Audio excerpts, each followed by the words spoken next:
Each morning when we awaken, we find ourselves in the same condition that has marked humanity since the fall: a heart that drifts, a mind that grows weary, and affections that easily attach themselves to the wrong things. No one wakes up naturally inclined to love God with all their heart, soul, mind, and strength. Instead, we awaken to the reality of weakness, to the residue of yesterday's distractions, to the anxieties of tomorrow's uncertainties pressing in before the day has even begun. And it is here, in this fragile moment, that prayer is not simply a religious exercise, but the lifeline of the soul. It is the daily reset, the reorientation of the inner life toward what is ultimate and true. We know this in a very practical way, even apart from religion. Our psychological life depends on renewal. Just as our bodies need rest every night to continue functioning, so too our inner world needs constant cleansing, a washing away of accumulated burdens, fears, and disordered desires. If we do not renew, we stagnate. If we do not return to the source of strength, we crumble under the weight of our own insufficiency. And while the world will tell us to manage stress with strategies of distraction or self-help affirmations, there is no lasting power in these. They soothe for a moment but cannot heal. Only communion with God, only the presence of the one who made the heart can actually renew it. This is why morning prayer is so critical. It is not merely the recitation of words. It is the posture of the soul before God. It is the confession that without Him, we cannot face even the simplest of tasks rightly. Many of us think we only need prayer for the grand crises of life, for the extraordinary trials that shake us to the core. But the truth is, we need renewal for the ordinary. We need it to handle the daily pressures with patience, to treat others with humility, to resist the small temptations that chip away at our integrity. Without prayer, the heart grows calloused, one unnoticed moment at a time. With prayer, however, the heart is softened and sharpened, made alive to God again. The heart is like soil. If it is neglected, weeds grow quickly and silently. Pride, fear, envy, and bitterness sprout with little effort. Left unchecked, they choke out what is good. Prayer is the daily cultivation that breaks up the hardened ground and clears the weeds so that the seed of truth can flourish. And this is why so many believers find themselves dry, weary, and disillusioned, not because God has failed, but because they have not returned daily to the fountain of living water. There is also something profoundly humbling about the rhythm of renewal. Each morning we are reminded that yesterday's strength will not carry us into today. Just as the manna in the wilderness spoiled when Israel tried to hoard it, so too spiritual nourishment must be gathered daily. God designed it this way, not to frustrate us, but to draw us in a continual dependence on Him. Renewal is not a once-for-all event, but a repeated turning, a repeated surrender. The heart is renewed not by its own willpower, but by yielding again to the one who alone can give life. And when the heart is renewed, everything changes. Perspective shifts. What once seemed urgent loses its power to dominate. What once seemed overwhelming is placed in its proper proportion. Prayer reorders the loves of the heart. Instead of being ruled by fear of people or the pursuit of comfort, the heart begins to pulse with a deeper longing to please God, to walk with Him, to reflect His character. This is not a psychological trick. It is a genuine transformation that occurs when the human soul encounters divine reality. If you look at your life honestly, you will see that every failure of thought, every breakdown of patience, every lapse into sin flows from a heart not properly renewed. It is not primarily a matter of external circumstances, but of internal preparation. The storms of the day will come regardless, but whether you are crushed by them or strengthened through them depends on whether your heart has been anchored in God at the start. And so the call is simple, yet it demands everything. Begin each day with prayer that renews. Do not reduce it to ritual, but neither wait for perfect feelings.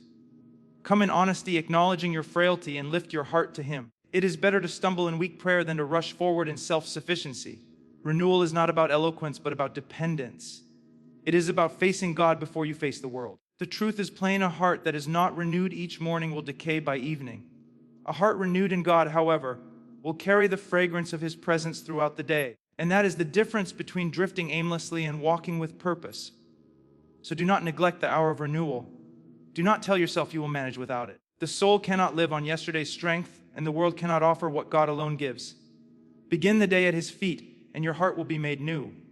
When most people think of prayer, they imagine it as a way of presenting their requests before God, as though He were some divine dispenser of blessings waiting to be activated by the right words. But prayer is not about reinforcing our sense of control. It is about surrendering that control entirely. True prayer strips us of illusions.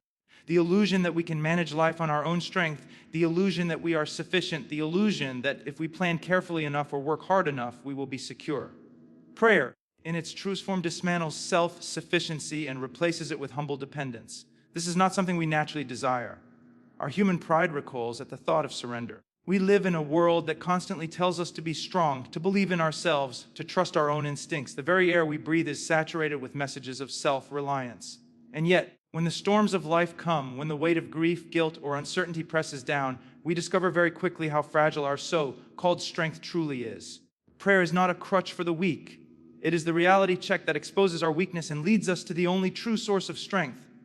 In the quiet of the morning, this truth confronts us most clearly. The day stretches before us with all its unknowns. Will we face unexpected challenges, subtle temptations, or discouragements we did not see coming? Of course we will. But who among us can guarantee the patience to respond with grace, the clarity to act with wisdom, or the humility to walk rightly? None of us can. And so the act of prayer in the morning is a declaration of surrender. It is saying, Lord, without you, I cannot live this day rightly. Notice that such surrender does not paralyze us. It liberates us. We tend to think surrender means defeat, but in the kingdom of God, surrender is the beginning of victory. When we cling to our own strength, we inevitably collapse under the weight of pressures too heavy for us. But when we yield to God, His strength sustains what ours never could. This is not passive resignation. It is active trust. It is the difference between carrying your burdens alone and placing them into the hands of the one who already holds the universe together. Consider what happens psychologically when we cling to self-sufficiency. Anxiety thrives in the soil of self-reliance. The more we try to control every variable of life, the more anxious we become, because deep down we know control is an illusion. No amount of planning can secure tomorrow. No amount of striving can guarantee outcomes. When we rely on ourselves, we live in constant tension, always trying to hold the world together with trembling hands. But prayer cuts through this illusion. Prayer reminds us that we were never meant to carry the full weight of life. Prayer declares that we are dependent creatures, and that is not a defect, but a design. Surrender in prayer also transforms our motives. Left to ourselves, even our noblest pursuits are tainted with self-interest. We pray for success, for comfort, for recognition, not realizing how easily our desires can masquerade as righteousness.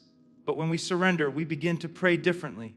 Our prayers shift from, give me what I want, to shape me into what you want. That shift is the essence of renewal. The heart that has surrendered stops using God as a means to an end and begins to see Him as the end itself.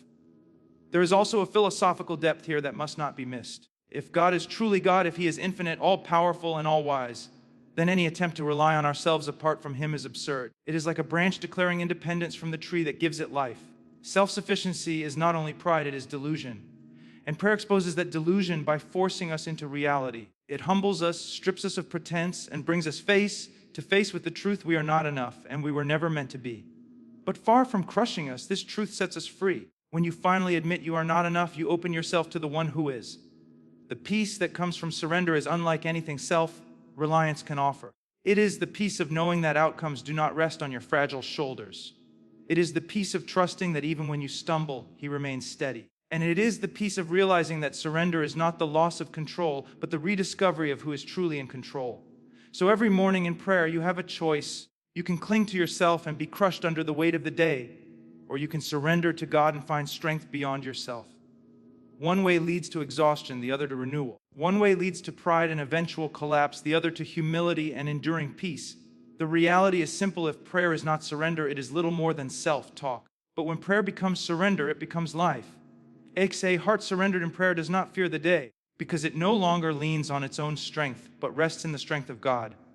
When we speak of prayer, we must never reduce it to the idea of talking into the air, as though we were soothing ourselves with our own words.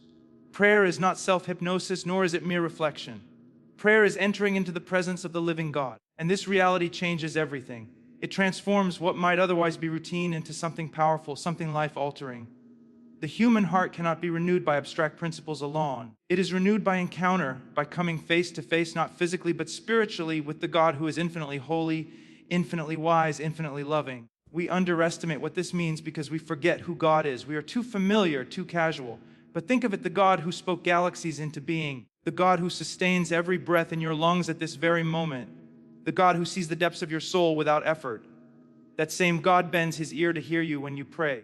If that does not humble you, nothing will. The mere thought should silence pride and awaken awe.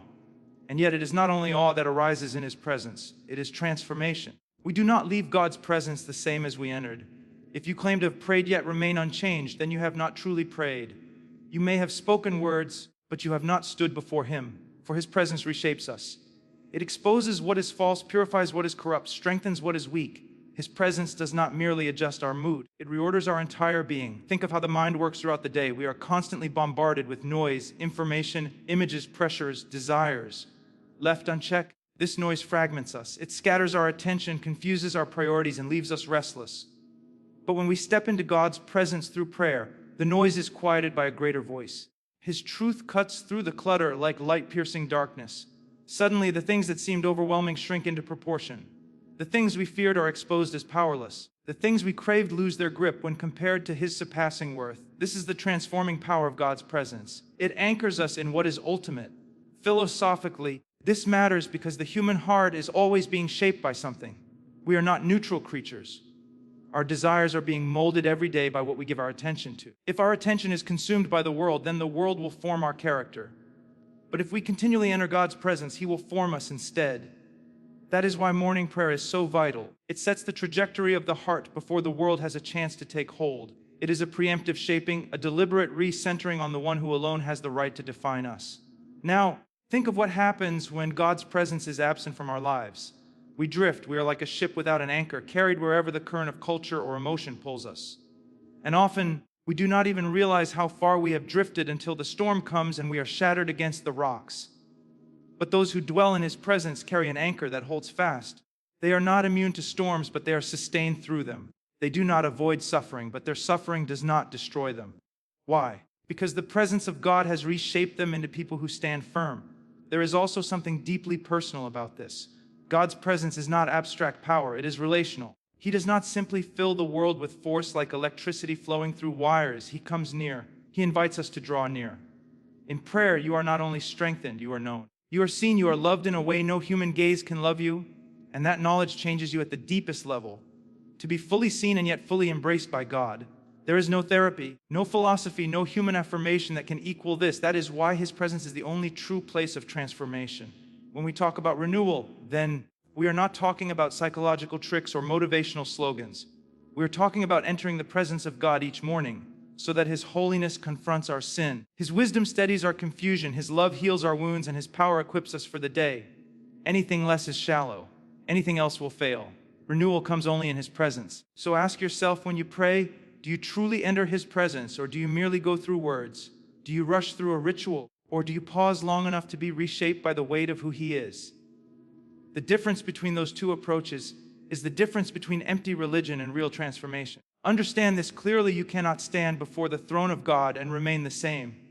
Either His presence will humble you, or you have not been there at all. The soul that truly encounters God in prayer does not leave unchanged.